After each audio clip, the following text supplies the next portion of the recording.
importance of governments strengthening their disaster management centers is absolutely crucial. And it's not enough for international volunteer organizations like Oxfam or other NGOs to go in there and start up entirely new organizations, set up entirely new organizations. If there are government organizations, or if there are combined government and NGO organizations that can deal with these issues, I think the job will be much easier handled. It can be done better, and the results will be much better. And there's another issue that I would like to. The people who actually supply aid, give aid to disaster areas. For example, in the Indian Ocean tsunami, we realized that we had to go dive to the reefs and then get out the plastics. There was so much plastic material that was imported into the country in millions, and this became a disaster again.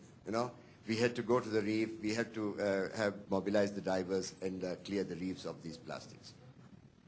And I saw the same thing in Sri Lanka. The plastic, what do you call these plastic bags were all over. It was littered in the entire country. So these type of things are necessary things, and we have to educate ourselves, even the donor organizations, in what type of containers this food should go and what kind of things should go there. And I think this is very important, because otherwise you create another disaster. Thank you. Thank you very much. That brings me to another, I think I'm going to throw the question at you, Bekele. I'm not sure how to ask, but the African countries are certainly working towards putting up a united stance when they get to Copenhagen later on in the year. And I want to know, are the humanitarian aid groupings also going to do that? Be able to go there and speak with one voice and say what we need. The reason for this is, if the crisis that we are facing is increasing at the projected scale, it means a lot more money will be needed to even come close to dealing with this. In practice, how does one get that money? If we look at the amount of money that was spent on this financial crisis we've just gone through and compare it to what is available for humanitarian aid, it's quite clear that people don't just give their money to help people living in other countries far away, even though they're living in abject poverty situations. Are the humanitarian aid groupings going to Copenhagen as one front, and will they be asking for it to be written into any agreement there that we need a lot more money from governments, from everyone, to be able to deal with this crisis that we are facing? Well, now, interesting question.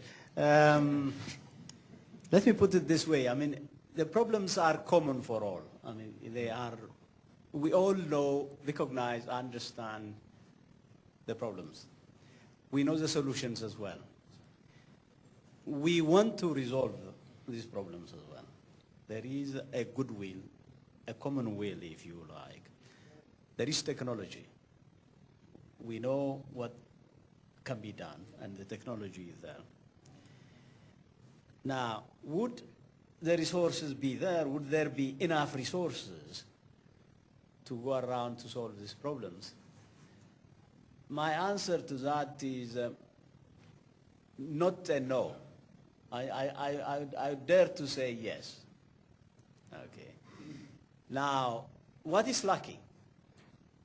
If we know the problems, if we know the solutions, if we have the technology, if there is a goodwill to resolve these problems, what is lacking? Now, for me, I don't think the world is changing overall. There's an enormous change. We are talking about climate change here. Now, climate change is just one element of the change. There is a phenomenal change taking place. Production, consumption, services are imposing lots of changes. The developing world has developed, and that is bringing in new ways, imposing or forcing new ways of interrelation in the world. Now, the Southern world is asserting itself because they are growing. They are bringing in new demands, economic demands, political demands, social demands, a tremendous lot of assertion.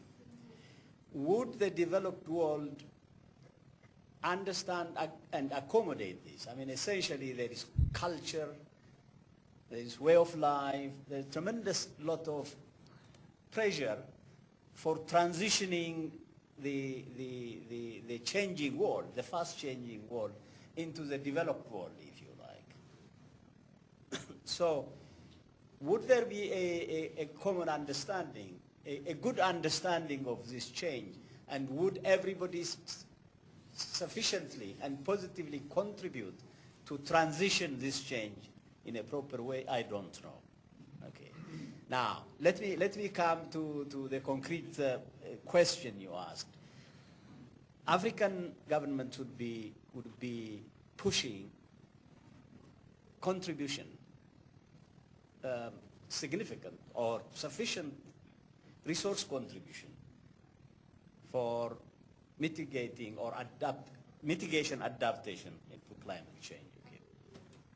And the humanitarian world, what does the humanitarian world want? I mean, the humanitarian world wants just that. So essentially, in what they aim, they are the same. Now, if the money is available, who should handle it? Who should manage it? And how? That's going to be a dividing line, if you like. And what is your opinion? Who should be?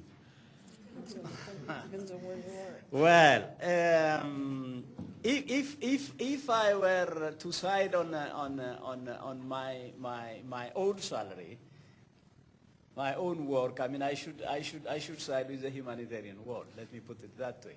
Now that's simplistic, but now essentially it is very difficult, to be honest with you, because we cannot say the African governments today, yes, there are many things they have to deliver on, but there has been significant changes taking place in terms of transparency, in terms of accountability, in terms of limited term of office, in terms of democratic transition. They have gone a long way, but there is a long, long, long way to go still.